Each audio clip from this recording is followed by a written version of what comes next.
After hours. I took the night shift as a security guard at a brand new shopping mall. It seemed like the easiest job I'd ever had. Good pay. No customers to deal with. Just me, the cameras, and an occasional patrol. The mall had opened only a few months ago. Half the stores were still empty. Only a few restaurants and a supermarket stayed open late. Most of the building was silent after 10 p.m. The first week was boring in the best way possible. A couple of drunk teenagers trying to skate in the parking lot, nothing more. But on my 7th shift, something strange happened. Around 2:15 a.m., one of the monitors flickered. Camera 14, the North Corridor, near the old service elevator. It was supposed to be empty. But I saw a woman standing there.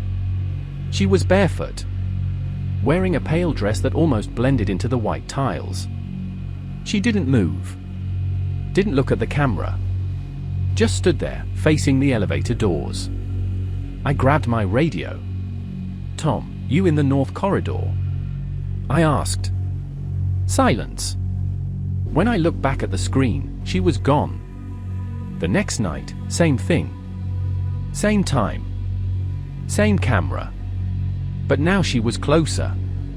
Her face was blurred, like the lens couldn't focus. I pulled up the recording. On playback, the corridor was completely empty. The woman appeared only on the live feed. On the third night, I decided to see for myself. At 2:15, I took my flashlight and walked toward the North Corridor. The air felt colder as I got closer. I heard the faint hum of the elevator machinery, even though that elevator had been shut down before I was hired. The corridor was empty. Then my radio crackled. A whisper. "You're not supposed to be here." I spun around. Nobody. When I got back to the office, camera 14 still showed the corridor. But now, the elevator doors were open. Two pale hands gripped the frame from inside the darkness. Then the feed cut to black. I told my supervisor in the morning. He laughed. Said it was probably a glitch. But when I pressed him, he admitted something. 2 months before I started, a woman had died in that elevator. The cable snapped while she was moving equipment between floors. They never repaired it. They just sealed it off. The next night, I nearly called in sick. But I needed the money. At 2:10, the lights in the North Corridor flickered. I watched camera 14 as the elevator doors slid open. The woman stepped out. This time, her face was clear. Her eyes were wide, unblinking. And she was smiling. She walked toward the camera, barefoot steps echoing in the empty mall. The feed cut out when she was only a few feet away. I told myself I'd check the fuse box. But when I stepped into the North Corridor, the elevator doors groaned open. Pitch black inside. I shone my flashlight. Empty. Then the doors slammed shut. My radio went dead. When I turned around, the corridor was gone. I was inside the elevator. The walls were rusted and wet. The panel had only one button, B. Before I could move, the elevator jerked down. The ride felt endless. When the doors opened, I saw the mall again, but wrong. The lights were dim, buzzing. Every store was empty. Shelves bare. The air reeked of damp concrete. In the distance, I heard footsteps. Barefoot. Slow. I ran back to the elevator, but the doors wouldn't open. The footsteps grew closer.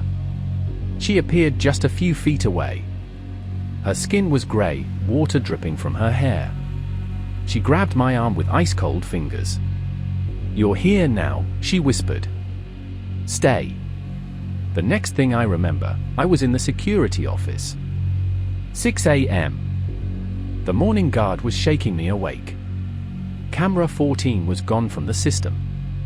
I quit that day. 3 nights later, my phone buzzed at 2:15 a.m. A message from an unknown number. It was a live feed from camera 14. The elevator doors were open. She was standing inside, smiling.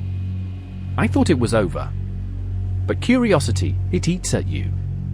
I called an old friend, Eric, who worked in building maintenance. He owed me a favor. We met at the mall after hours, just before midnight. I told him everything. He didn't laugh. Instead, he said, "There's no camera 14 in the current system. But if it's still showing up, then it's running from the old network." He led me down to the basement control room, a part of the mall I'd never seen. Dust everywhere. Old monitors still humming faintly. One of them was on. The label read, Camfi 14. The image was the north corridor. The elevator doors were open. Eric frowned. This network's not connected to anything. No power. No cables. We both stepped back. On the screen, the woman turned toward the camera. And then, toward us. The monitor went black. Every light in the basement went out. In the dark, I heard the sound of dripping water. And then, the elevator ding. We ran. Didn't even look back. But in my car, Eric swore he saw her standing in the parking lot as we sped away. That was 2 weeks ago. I moved to another city. New job. No night shifts. But last night, at exactly 2:15 a.m., my phone buzzed again. Same number. A new message. A short video clip. The view was from inside my apartment. It was my living room. And in the far corner, barely visible in the dark, she was standing barefoot on the carpet. Smiling.